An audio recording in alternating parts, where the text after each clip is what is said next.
Assalamualaikum warahmatullahi wabarakatuh. Sekarang kita bertemu lagi dalam mata kuliah penulisan karya ilmiah pertemuan ketiga yang berjudul Manfaat Penyusunan Karya Ilmiah. Nah, inilah manfaatnya. Pertama adalah penyusunan karya ilmiah memberikan manfaat besar sekali. Di antaranya adalah mengembangkan keterampilan membaca yang efektif. Nah, di sini maksudnya mengembangkan keterampilan membaca itu kalian kan ingin mencari sumber-sumber untuk karya ilmiah kalian kan, untuk melihat contohnya atau penulisan terdahulu kan. Jadi kalian tuh membacanya bukan hanya membaca biasa, membutuhkan kemampuan membaca yang baik, itu mengetahui di mana poin-poin yang perlu saja. Jadi kalian baca poinnya saja, kalian ambil, kalian simpan di catatan untuk menjadi bahan dari karya ilmiah kalian. Itulah poin dari mengembangkan keterampilan membaca yang efektif. Kemudian lah mesti membaca dulu ke perpustakaan ya, baik ke perpustakaan yang fisik atau perpustakaan atau e-library. Nah, ini tadi tujuan membaca efektif sudah saya jelaskan tadi kan. Kemudian yang berikutnya adalah penulis dapat menggabungkan hasil bacaan dari berbagai sumber dan mengambil sarinya dan mengembangkannya. Ya, dari misalnya kita udah ingin mencari topik, kita cari topiknya dulu di perpustakaan atau di mana beberapa sumber, nanti dari topik-topik itu kita tulis. Setelah kita tulis, kita susun, kita mau ambil yang mana, ada yang diambil, ada yang dibuang, nggak semua diambil, tapi kalau mau ambil semua juga boleh, tapi disusun dulu sistematikanya. Kemudian penulis dapat berkenalan dengan kegiatan perpustakaan seperti mencari bahan bacaan dalam katalog. Oh ya, ini kan misalkan contohnya kayak di perpus ini kan banyak kali kan bukunya. Jadi sebagian dari perpus sudah ada untuk katalognya ini. Katalognya di fitur pencari nanti dikasih tahu di rak mana atau di bagian mana buku yang kalian cari. Tapi biasanya di rak-rak ini juga ada tulis ini buku tentang apa, buku tentang apa. Jadi kalian mudah lah. Misalkan mencari ekonomi perikanan, dicari perikanannya, dicari aspek-aspek ekonomi perikanannya, nanti kalian combine. Kemudian, penulis dapat meningkatkan keterampilan dalam mengorganisasi, menyajikan data dan fakta secara jelas. Nah, jadi kan waktu kalian penelitian nanti atau PKL, kalian punya data lapangan. Nah, data lapangan itu kalian jabarkan, kalian lihat dengan data-data sebelumnya, punya dihapus lah atau penelitian sebelumnya, apakah jauh melenceng atau tidak jauh melenceng. Kalau melenceng dijelaskan, oh melenceng karena apa. Kalaupun sama ya dijelaskan juga, ini mengapa bisa sama. Jadi kalian nanti urutan datanya juga tepat. Pertama data A, data B, data C, kemudian diulasnya satu-satu, diulas A, diulas B, diulas C, kemudian baru disimpulkan secara menyeluruh. Nah, di sini juga ada yang menjelaskan kalau dalam keperpustakaan diperlukan juga tentang jenis kutipan. Ada kutipan langsung tuh kutipan semua katanya diambil. Tapi kalau tidak langsung tuh misalkan panjang pernyataan seseorang atau peneliti, kalian singkat aja intisarinya biar cocok dengan penelitian kalian. Itu bisa juga seperti itu. Dan jangan lupa dicantumkan sumbernya nanti di ujung kalimat. Nah, manfaat lain bagi penulis adalah penulis memperoleh kepuasan intelektual. Kepuasan intelektual itu maksudnya kalau sebagai dosen, dia kalau udah terbitkan jurnal atau buku yang bagus, dia merasa puas atau senang. Kalau mahasiswa juga mungkin kalau menang lomba karya tulis atau sudah seminar PKL-nya atau dicetak, dia juga bakal senang. Itulah dikatakan kepuasan intelektual. Kemudian memperluas cakrawala. Kalau ini sudah jelas ya. Kemudian membentuk budaya akademik. Budaya akademik ini maksudnya di kampus ini bagaimana kita berpikir kritis berdasarkan referensi-referensi yang kita baca. Kemudian juga bagaimana kita ini kalau mendapatkan info tentang sesuatu lah di kabar yang tidak jelas, kita bisa memeriksanya dengan maksudnya kita tidak akan menerima mentah-mentah karena kita sudah banyak membaca dan sudah banyak belajar. Jadi kita kalau tidak suatu isu jika tanpa ada analisisnya terlebih dahulu, maka itu info itu bisa dikatakan tidak benar atau apa. Kalian juga bisa membantahnya dengan kebiasaan membaca itu yang disebut dengan budaya akademik. Kemudian manfaat penulisan karya ilmiah bagi mahasiswa adalah memahami konsep dasar penulisan karya ilmiah. Ya, ini konsep dasarnya kayak mana tata cara penulisannya kan kalian kalau udah mempelajari MK karya ilmiah jadi kurang lebihnya nanti bakal tahu kan. Nah, tujuannya itu. Kemudian mahasiswa mengetahui dan memahami naskah ilmiah. Oh, mahasiswa juga nanti bakal mengetahui apa sih beda makalah, apa beda artikel, apa beda jurnal, apa beda skripsi, apa beda paper ataupun beda proceeding, syarat-syaratnya itu apa sih. Nah, di situ di karya ilmiah jelaskan ataupun kalian juga bisa mencari secara mandiri. Di setiap artikel itu pasti beda-beda dia. Kemudian beda-beda syaratnya. Kemudian mahasiswa dapat mengetahui, memahami, dan mampu mengimplementasikan teori konsep. Oh, ini maksudnya mahasiswa ini mampu menerapkan sistematika penulisan itu dalam karyanya. Ya, pasti, kemungkinan besar pasti bisa. Kemudian memahami kajian keperpustakaan. Ya, kajian keperpustakaan udah tadi untuk studi literaturnya.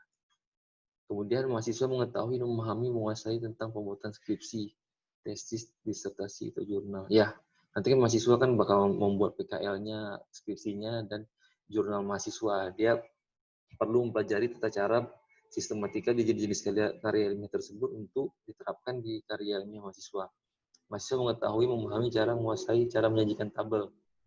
Nah, maksudnya sini kalian punya data lapangan. Setelah punya data lapangan, kalian ingin memaparkan kepada audien ataupun kepada pembacanya nanti. Jadi di sini ada cara-cara tentang bagaimana kita membuat tabel yang mudah dibaca oleh khalayak umum, seperti harus ada judulnya, harus ada judul kolom, ada badan tabel, ada kaki tabel. Kaki tabel ini sumber datanya di mana, barisan tabel, kayak mana juga bentuknya. Jadi tabelnya bukan tabel asal-asal gitu. Kemudian mahasiswa dapat menguasai pembuatan biografi itu ya apa ya, biodata kita lah atau track record kita. Mungkin tidak begitu penting. Yang penting sini summary atau ringkasan. Jadi dari semua karya ilmiah itu semacam covernya atau intinya tuh di ringkasan selembar itulah penentunya orang mau baca punya kita apa enggak. Kalau lihat ringkasannya kurang bagus ya mungkin nggak baca lagi, ataupun kalau ringkasannya menarik bisa lanjut baca. Kalau indeks ini semacam pengkodean untuk memudahkan karya kita dicari di internet atau mana lah, ataupun indeks ini semacam pengkodean di dalam naskah kita. Misalkan kalau kodenya 1 ini catatan kaki, kalau kodenya 2 apa gitu kan, semacam kode kecil. Nah, ringkasannya harus mencakup semua, penulisnya, tahun meneliti, judul, sumber, tujuan penelitian, hipotesis atau dugaan, metode penelitian, kesimpulan. Jadi beberapa halaman skripsi itu atau PKL jadikan dalam satu halaman aja yang mencakup seluruhan.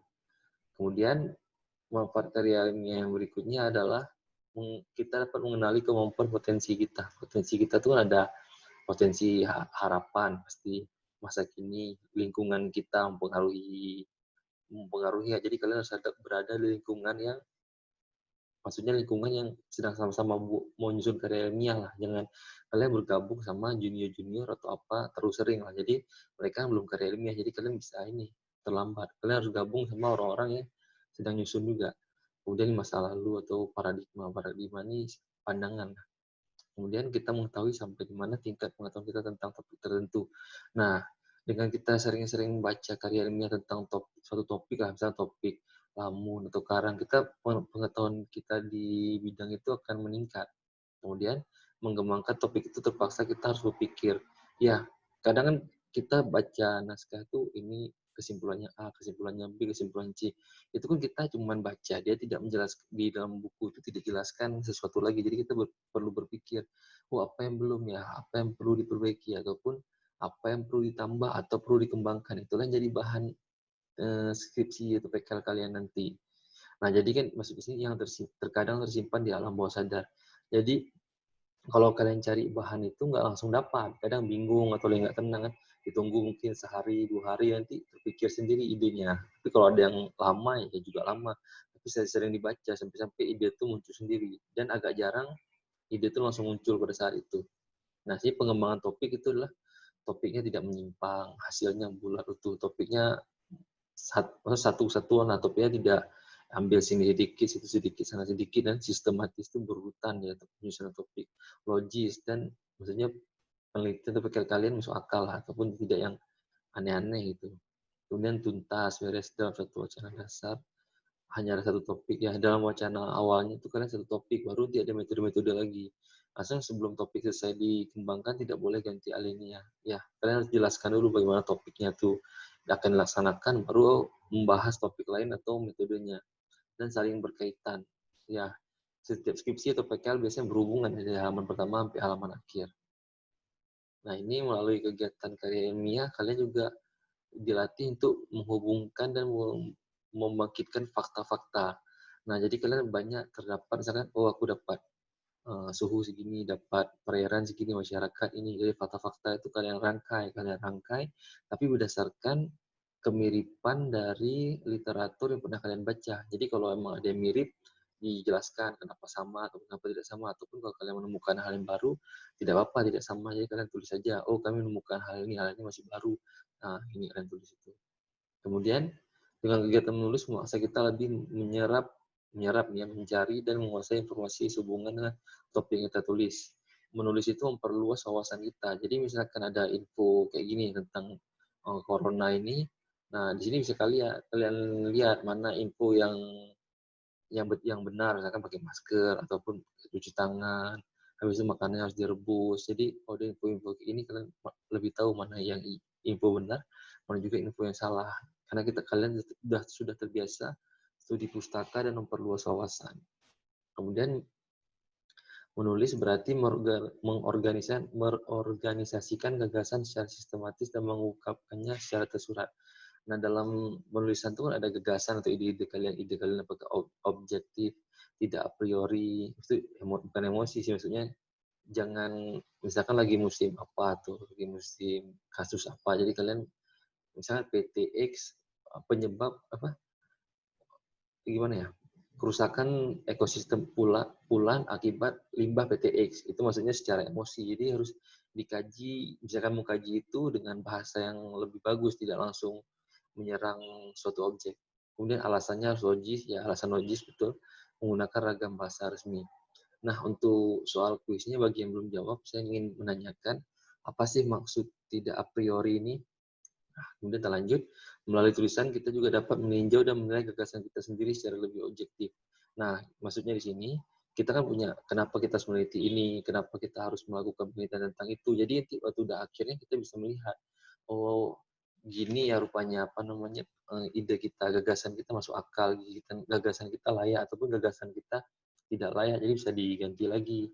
Nah, kemudian dengan menuliskan karya ilmiah kita bisa memudahkan memecahkan masalah, menganalisisnya secara tersurat. Nah, jadi kan apabila ada masalah seperti di belakang sini, yang pertama adalah mengerti masalah itu seperti apa, kemudian membuat rencana, menjalankan rencana, dan yang ketiga melihat kembali apakah sudah berjalan sesuai rencana, baru penyelesaian masalah. Nah, kemudian tugas menulis mengenai suatu topik mendorong kita belajar secara aktif ya. Kalau kita belajar karya ilmiah, kita akan lebih aktif mencari sumber-sumber yang baru. Kemudian kita harus menjadi penemu sekaligus pemecah masalah. Nah, jadi contohnya misalkan pertama kita, ya kan maksudnya penemu dan sekaligus pemecah masalah itu kadang karya ilmiah masalahnya kita sendiri yang buat tentang apa gitu. Jadi kita juga memecahnya. Ada juga yang berdasarkan studi lapangan misalkan, ataupun yang masalahnya kita buat sendiri, harus ada pendefinisian masalah, analisis situasi lingkungannya seperti apa, ide-idenya atau solusi, idenya itu dianalisis apakah benar, apa sudah tepat ataupun beresiko. Kalau sudah ada beberapa ide atau sudah ada hasil, kita pengambilan keputusan. Setelah pengambilan keputusan baru pemberian solusi. Nah, ini tahapan penyelesaian masalah, ini model penyelesaian, algoritma ini semacam rumus atau metodenya lah seperti apa.